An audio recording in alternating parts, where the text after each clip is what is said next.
আমরা মধ্যবিত্ত। মধ্যবিত্ত মানে মনের মাঝে হাজারো স্বপ্ন, কিন্তু স্বপ্ন পূরণ করার সামর্থ্য নেই। মধ্যবিত্ত মানে লুকিয়ে রাখা অভিমান, বলতে না পারা ভালোবাসা, না পাওয়ার শত বেদনা। মধ্যবিত্ত মানে নিজের আধুনিকতা নিয়ে ভাবার আগে পরিবারের কথা ভাবতে হয়, কারণ সে মধ্যবিত্ত পরিবারের ছেলে বা মেয়ে।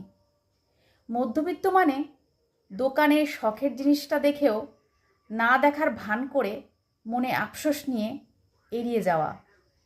মধ্যবিত্ত মানে সবার চোখের আড়ালে নিঃশব্দে কান্না করা এবং সবার চোখে সামনে নিজেকে হাসি মুখে উপস্থাপন করা।